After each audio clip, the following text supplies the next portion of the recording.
Good morning and welcome to Homeovision. My name is Dr. Swati, and today we are going to discuss one of the works of a very significant pioneer in the system of homeopathy, that is Dr. James Tyler Kent. We are going to discuss his lectures on homeopathic philosophy. We'll start with chapter 1 titled The Sick. Now, before we begin discussing the whole chapter, I would like to let you know a brief summary of the chapter so that we know what you're going to expect by the end of today's session. So, firstly, Dr. Kent lists out the differences between allopathic and homeopathic system of medicine. He then discusses the meaning of the first aphorism of organon of medicine. He then talks about the various definitions of sickness as per allopathy and as per homeopathy. And lastly, he gives us a general idea as to how to approach the cure of sickness as per homeopathy. So we'll start with the differences between allopathy and homeopathy. So as you can see from these two set of images, the first image is showing us a tree which is extensive root system which is strongly holding it to the ground. The roots are laying a strong foundation to the tree, right? So principles are what give a strong foundation to any system or any theory, right, or any idea. This lack of principles in the conventional system of medicine, right, that is the key difference between conventional system of medicine and homeopathy. In conventional system, they deny the existence of any principles. The system is entirely based upon various opinions and experiences, which you can see in the image on the right side. There's a person saying, I know what I saw. Another person saying, it worked for me. Another person saying, I took it and I felt better. Another person is saying, my experience is my proof. Another person is saying, it's my truth. The last person is saying, I'll believe it when I see it. So this is what is what we see in the conventional system of medicine. There are lots of opinions, lots of based on different experiences. So Dr. Kent says that conventional system of medicine is the medicine of experience, as it is based on the consensus of various opinions or various experiences. So whatever is agreed upon is what is followed by them. Now, since as men change, their opinions also may change, especially if their experiences keep changing, so their opinions also keep changing. So in conventional system of medicine, as and when the experiences change, as and when the opinions change, their methods and theories are constantly changing. They always declare new discoveries and later discard the same discoveries. Okay? And Kent says that this tells us as to how sincere their declarations are. Whereas in homeopathy, we have a set of fixed, unchanging principles. Time and again, since the last 200 years of homeopathy, these principles have remained unchanged, right? And these principles govern our entire system of therapeutics. So this is the first difference between allopathic and homeopathic system of medicine. The second difference is that in conventional system of medicine, there is a very materialistic concept of sickness, of cure, right?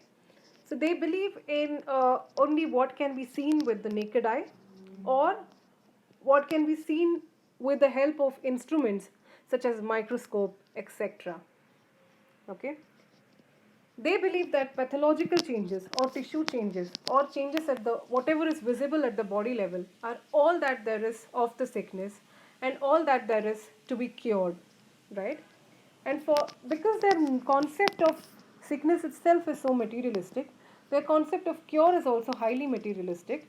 They believe that to treat the sickness, you need to use drugs in their crude forms in large quantities, right? They do not believe that there is any cause okay, that exists, which might have caused or which might have resulted in these pathological changes or tissue changes. If you see the image on the right side, we see that there is a person who has lit a small fire in one corner of the building. Okay, it was, if you see the left side, the fire is very small, but with time, you know, the building on the right side, it's entirely engulfed in flames, huge fire. The whole building is perishing, right? So so the cause is just this tiny spark, right, which has been lit by this person, and the effect is that the whole building has been set on fire. In science, we know that everything is said to have a cause and effect relationship. Everything that exists has to have a prior cause. But in conventional system of medicine, they deny the existence of any cause prior to the changes in the tissue level or changes in the pathological level. They accept only what is visible or felt through eyes or other instruments. These microscopic pathological results of diseases are noted, and they are considered to be the beginning and the ending of the disease.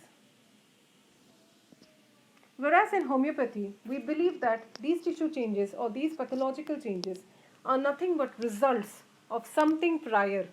There is something prior which has caused these pathological changes or tissue changes.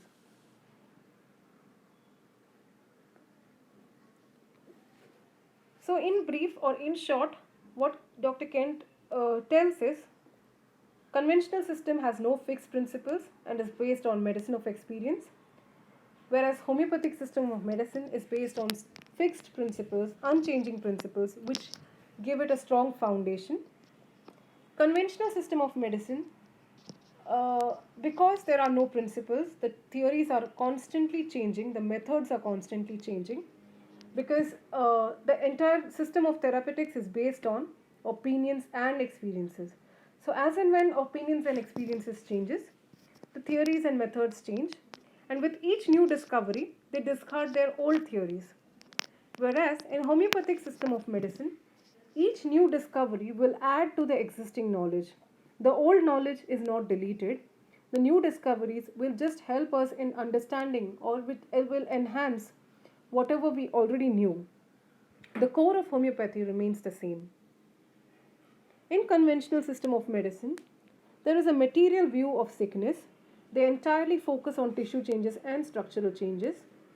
They believe that the tissue changes and structural changes are all that is there of the disease. There is nothing prior to them. Whereas in homeopathic system of medicine, we believe that tissue changes are results of sickness. We have a dynamic view of sickness. We believe that there is something that exists prior to these body changes, which has resulted in these pathological changes.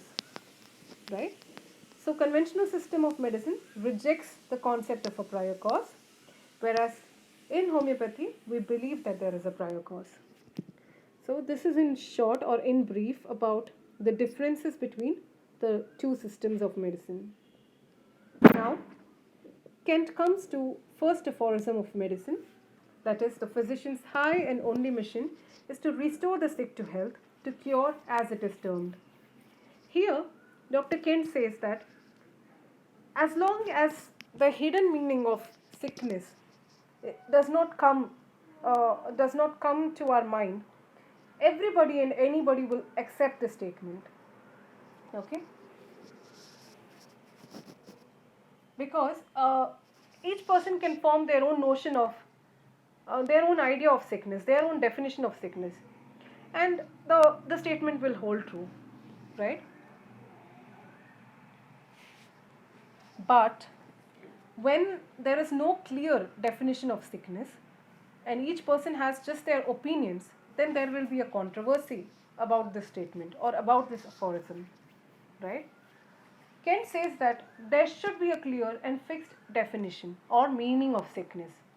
If the definition is not established, then each person will have their own meaning, their own idea of sickness, and as with whatever is appropriate with their idea of sickness, they will try to justify their methods of treatment. right? He says that in allopathy, they believe in, just treating based on consensus of opinion. Different people have different opinions. Majority will agree with a certain opinion, and that is decided as the basis of treatment. But he says that this is an unstable foundation for curing the sick, because a rational or logical system of therapeutics can be set in only when it is based on facts, not based on opinions. Even the entire universe itself is governed by laws. The universe is not governed based on hypotheses or speculations. For example, the law of gravitation, right? That the planets revolve around the sun, that the moon revolves around the earth. This is established, accepted over centuries by everybody, because time and again it has been proven that there is a law of gravitation which governs these effects, that is, the rotation and revolving of planets and moons. Okay, so like there is a law which governs, a universal law which governs the movement of bodies in the universe. Similarly, there is a law which governs everything and everything that exists in the universe, right? So these laws are fixed, okay, whereas opinions are always changing. So if we are trying to establish something on opinions, then it can never be logical, it can never be strong, okay, it can never be stable. We should establish things only based on laws, and only then we will get a strong foundation. Men and hypotheses change with time, but laws will remain firm.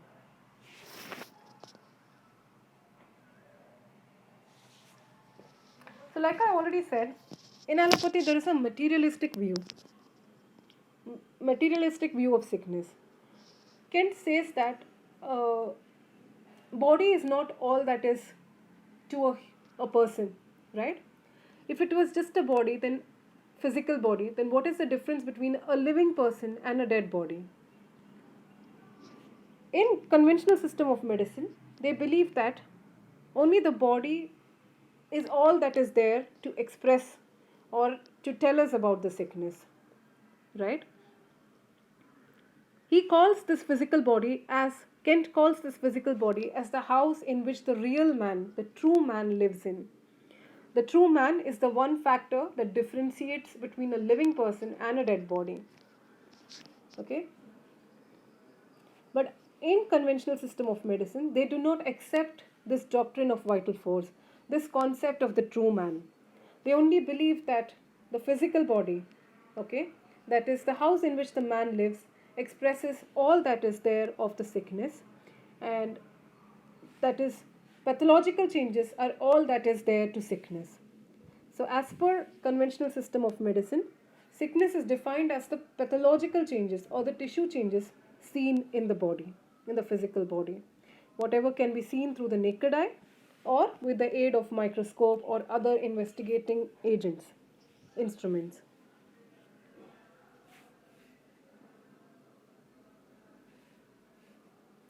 So like I already told before, because their definition of sickness itself is materialistic, their concept of cure is also materialistic, right?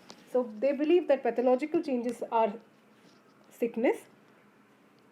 Therefore, they believe that they can treat or cure these pathological changes by the use of large material doses of crude drugs. Dr. Kent says that these crude drugs will only bring apparent changes in the tissue level, but there is no real healing. Okay, what made the tissues develop these changes? That is not solved. Only the tissue changes are slightly better. In homeopathy, we believe that it is the man who is sick, not the body. Man falls sick first, okay, and then that is seen or reflected on the body. That is, there is derangement of the internal vital force, and that results in sickness. So sickness, defined as per homeopathy, is nothing but the derangement of the vital force. That is, the vital force not operating in a state of order. In homeopathy, we say that the tissue changes are nothing but the results of this sickness of the vital force. So if we treat the sick man, the tissue changes will automatically follow. So this is the definition of cure as per homeopathy. Treat the sick person, and once the internal man is better, the body changes will automatically come back to a state of harmony.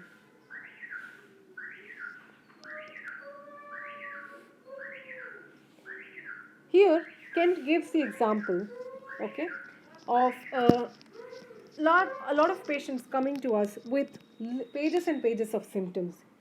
They'll say, Doctor, I have visited several doctors. I have undergone several investigations, but nobody has been able to identify or diagnose my illness because all the investigations are normal and there are no pathological changes. Okay? But Dr. Kent says that if these patients are left untreated, eventually they will develop the pathological changes because the sickness is already there. Okay? It's just that other physicians, or according to the conventional system, as there are no pathological changes, as there are no changes in the investigations, they tell the person that you're absolutely all right, nothing is wrong with you, you can go home. But Kent says that there is some sickness, and that is why the man is complaining of so many things, right? And if we don't give him the appropriate medicine at this stage, the sickness will continue to progress, and eventually they will develop the pathological changes. Dr. Kent gives another example where he says that sometimes the same patient comes to us from time to time. At a time, he presents with a certain set of symptoms, for example, headache, giddiness, inability to concentrate, tiredness, etc. We give him some medicine based on whatever he is told.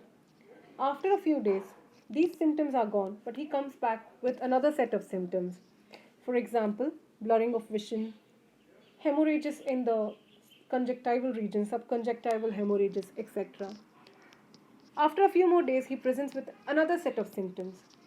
So symptoms are varying from time to time, and as and when the symptoms vary, the doctor's diagnosis also keeps varying.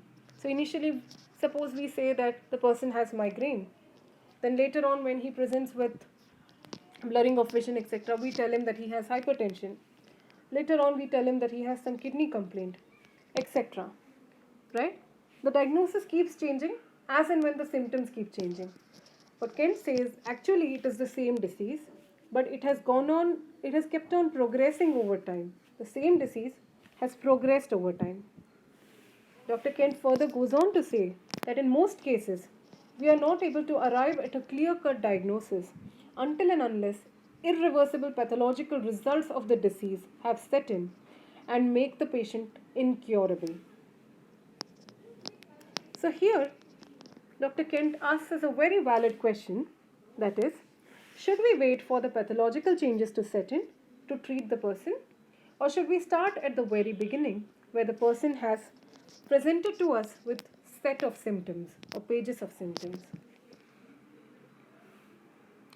Should we start from the beginning or wait for the tissue changes which are nothing but the results of the disease? He says that if we have material notions of sickness, then our idea of means of cure will also be materialistic. He gives certain examples. He gives the example of gangrene of the fingers, okay, or necrosis of the fingers of a person. So here, will amputing just the gangrene part, believing that only his hand is sick, help in treating the person? Second example is of a person with a cancerous tumor of the hand. So should we believe that only the hand is sick, and by cutting the part of the hand which has the tumor, should we believe that the person has been cured?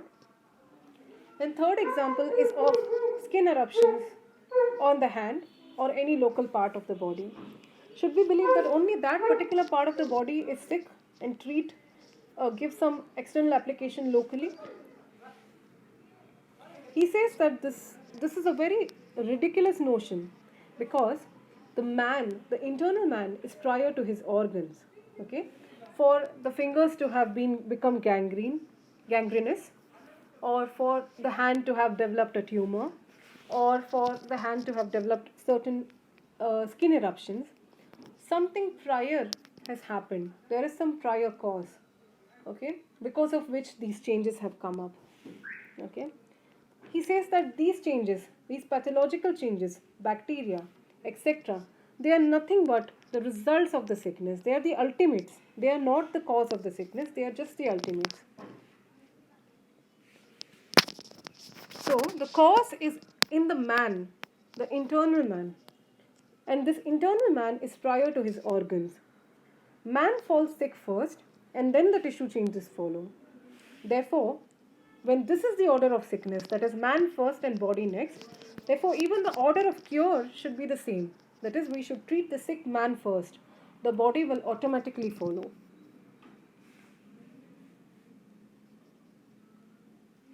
So, again, coming back to something which I said a few minutes back, how do we differentiate between a living body and a dead body? So, what is the difference? Okay, here Kent says that a dead body lacks the ability to think, to understand, to love, and express, whereas a living body is capable of doing all these things.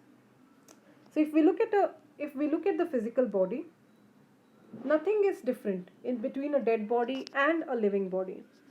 But only if we look at these concept of thinking, understanding, love, and expression, which does not have any materialistic, which we cannot see it, right? We cannot see the thought of a person. We cannot see how a person understands. Okay, we cannot see his ability to express, etc.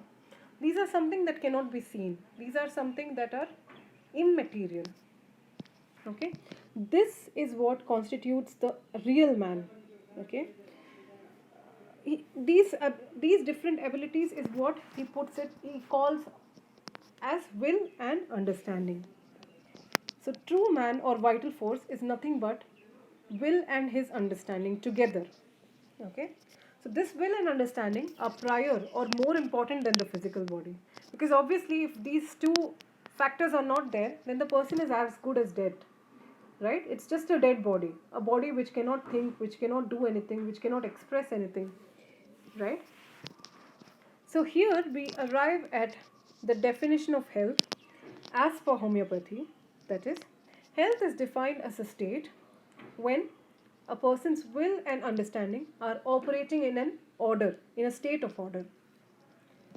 So if this is the definition of health, then we can define sickness as per homeopathy as a state in which the will and understanding of a person are not operating in a state of order. Okay, and then we can define cure as restoring the will and understanding of a person to a state of order. Here, Ken tries to explain to us what he means by this will of a person. Okay, see, if you see this slide, I have put up two images. To the left is Adolf Hitler, and to the right is Mother Teresa. Both are very famous personalities, well-known personalities.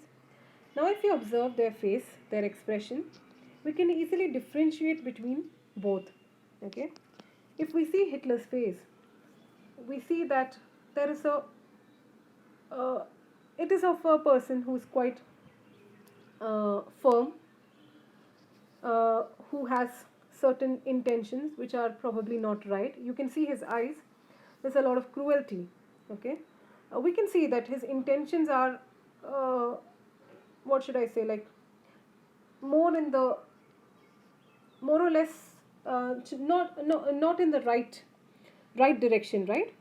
There is a sense of authority on his face, right? But whereas when we observe the face of Mother Teresa, there's a lot of compassion, positivity, a willingness to do good. Okay, so there is a famous saying, right? Face is the index of mind, right? So that's what Kent says. Kent says that will is expressed on the countenance of the person. Okay, an evil man will have an evil face, which can be easily differentiated from the face of a person who has the will to do something good, right? Will to help people or will to do something good.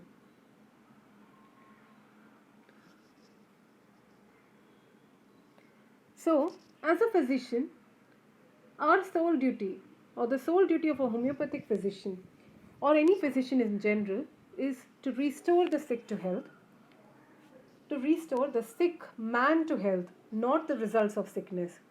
That is, we must try to restore the will and understanding to a state of order. Dr. Hahnemann says that there are no diseases, there are only sick people. Okay? So, by this, what he means is it is the internal man, it is the will and understanding of a man which is sick. And this is what has to be brought back to a state of order. And if this is brought back to a state of order, automatically the person, that is the physical body, the tissues, the activities of the body, will automatically flow into a state of harmony. And this is what we call as cure. In brief, order of sickness is first the internal man, that is the will and understanding, becomes disordered, that is the man becomes sick. Then there are changes in the form of functional symptoms or various symptoms at the body level. Then the tissue changes, the structural changes, the pathological changes set in. And lastly, the bacteria or the microorganisms come up. So here Dr. Kent once again emphasizes that tissue changes and bacteria are nothing but end results of the sickness. They are not the cause of sickness, but they are the ultimates of the sickness. So this we can understand a little better by, now when we read physiology and pathology, we know that there are a certain number of microorganisms living in our body, even in a state of health. We have heard about bacteria in the gut, bacteria, germs in the mouth, etc. So now when the internal man is healthy, these bacteria or these microorganisms are present in limited quantities, right? Because the immune system of the person is working at its peak to prevent their growth. But when the man falls sick, when the internal man falls sick, these organisms begin to multiply in numbers, right? Because the immune system has become a little weakened. The defense is a little weak. Okay. So these organisms were already existing. It's just that they have tend to become stronger. So clearly we know that these have already been present, so they cannot cause the disease. Only after the disease has set in, uh, these have become stronger, right? So they are nothing but, Kent calls them scavengers. Okay, scavengers are what comes towards the end, right? He calls these organisms as harmless creatures. They are just the results of sickness. He compares the authority of the vital force to that of the government. He calls it the government. Government is what has the power to do or bring about changes or to control, to regulate, etc. Similarly, the vital force is the governing body or the governing force of our body. So, order of sickness is first, there is a disorder of the government. That is, the internal man is disordered, so he loses his ability to govern, ability to regulate, to control, right, the rest of the body. And this disorder proceeds outwards until we have pathological changes in the tissue level. In footnote to aphorism 1, we know that Hahnemann talks about empty speculations and hypotheses regarding the origin of sickness or disease in the invisible interior of the organism. So, the same thing Dr. Kent emphasizes by saying that we should not focus on trying to name the disease, right? If we try to focus on naming the disease, then our entire mind is only focused upon the tissue changes or the pathological changes, because as per conventional system of medicine, diagnosis is made based on the tissue changes, based on the investigation reports, right? Dr. Kent says that if we are focusing too much only on the name, then we will lose out our focus on the image of sickness as expressed through symptoms. Okay? He says that giving the name to a disease is an old trend, and even patients have been accustomed to expect this only. So when a patient visits us, they list out their symptoms, they first expect us to tell them the name of the disease with which they are suffering. Okay? Ken says that we should focus entirely on trying to study the minutest and minutest of the symptoms that are expressed so that we get the image of the sickness of the internal man. So when it comes to treatment, he says that if we are treating before the onset of pathological changes and we are treating the sick, that is the sick man, not the tissue changes, in that case, the cure is happening center to periphery, that is we are treating the sick man. So the person will go on to live until old age without any tissue destruction. But if symptoms are left untreated, ultimately the disease progresses, tissue changes set in as per the person's life circumstances and tendencies, and we tend to prescribe based on tissue results, okay, which will result in only changes at the tissue level but no true healing of the sickness, because there our entire focus is on the pathological results rather than what happened prior to the onset of the pathology.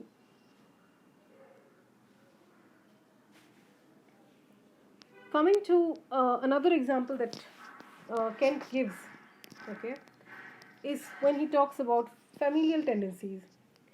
He says that before onset of pathological changes, that is the primary stage, no, before that, see, we know that there are certain diseases which tend to run through the families. So he says when we try to treat the person, okay, before onset of any pathological change, that is at the primary stage, then the same remedy can be given to all the family members, or the family members may receive a cognate of the same remedies, that is remedies which are administered in relationship to one another. But when pathological changes set in, it is not necessary that each family member will develop the same pathology. Some may develop cancer, other family members may develop tuberculosis, etc. And then the treatment varies. However, the foundation remains the same or common, and this foundation underlies all diseases of the humans, and this must be understood. If we do not have this knowledge of the foundation, it is impossible to understand the acute miasmatic diseases.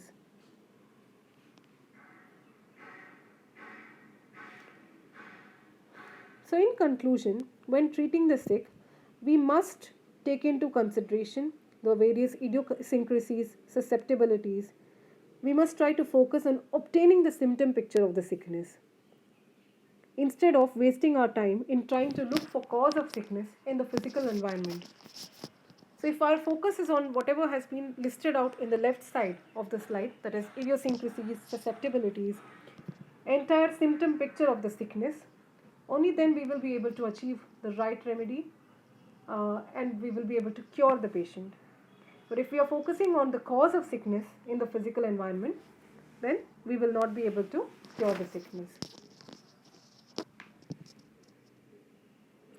So what is the best way to understand or to study the sickness or to learn the sickness?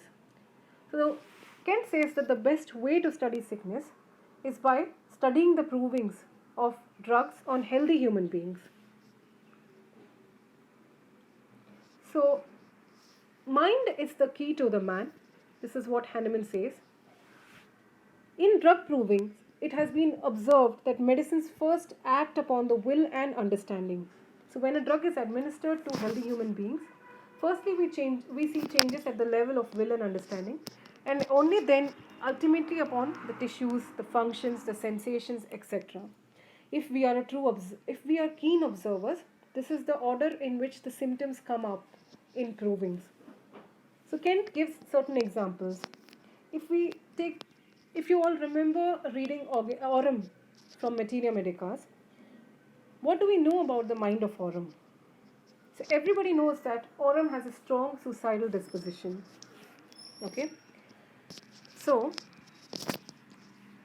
why would a person have a suicidal disposition? Why would a person want to? What kind of a person would want to commit suicide? So it is a person who has no love for his life. He absolutely does not like his life. He doesn't want to live. He sees that there is no point in living, right? So when the love for life is destroyed, only then the suicidal thoughts will come up, or suicidal disposition comes up. So Kent says that in provings and even in treating the sick, it has been observed that Aurum acts very strongly on the will of an individual. The highest will of an individual, or any creature for that matter, is the will to live. So in Aurum, this will to live or the love for life is so destroyed that the person goes into suicidal disposition. Similarly, Argentum. Now, if you read the provings of Argentum, or if you read the mind of Argentum from various Materia Medicas, you'll understand that Argentum destroys the understanding of a person. The person completely becomes irrational and illogical. The logic is completely gone, and the memory is completely gone. Right? So, Argentum tends to affect the understanding. So Kent says that with every proved drug in Materia Medica, the medicines will affect the person's mind. One medicine may affect a certain component of the mind more strongly. Another medicine can affect another component of the mind very strongly, right? So medicines will first affect man's mind, and according to that, the person will develop the corresponding diseases, right? If the will is affected, the diseases also will be corresponding to, like suppose, uh, autoimmune diseases, autoimmune tendencies, right? That will come up more where the will is destroyed. Love for life is destroyed. A person doesn't want to live. So body will reflect that. The pathology will show that. He will develop diseases which are autoimmune in character, where the body is targeting itself, right? This is the reason why Kent says if we want to study or understand the sickness, we must study it by observing the drug provings.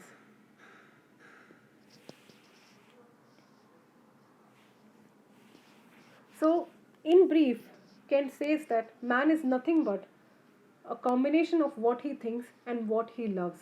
This is all there is of the internal man, nothing else.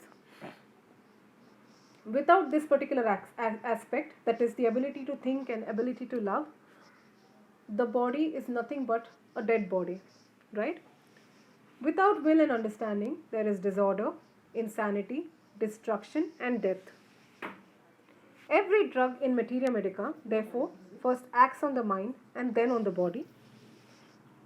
Ultimate symptoms, sensorious symptoms, functional symptoms, and mind symptoms, all are important and none should be neglected. So, as we perceive the nature of sickness in a drug image, that is during provings, the same way we must perceive the nature of sickness in a human being to be healed. That is, will and understanding first and body next. And totality of symptoms should be all that we know about the internal nature of sickness, and this should be the basis of administration of the similar remedy, and this constitutes the art of healing. So I hope we have covered our objectives. So we have understood the key differences between conventional system of medicine and homeopathy, the meaning of first aphorism of medicine as per Hahnemann, right? The meaning of sickness, the definition of sickness, the meaning of health, the definition of health, the meaning of cure as per both conventional system of medicine and homeopathic system of medicine. Then we have tried to understand how to approach the sickness, how to approach the cure, right? Yeah. So these are the references I have taken it up mainly from lectures on homeopathic philosophy, Dr. J.T. Kent. Images are entirely from Google Images. In case you have any doubts, you can contact me at the email ID listed below. Yeah, thank you.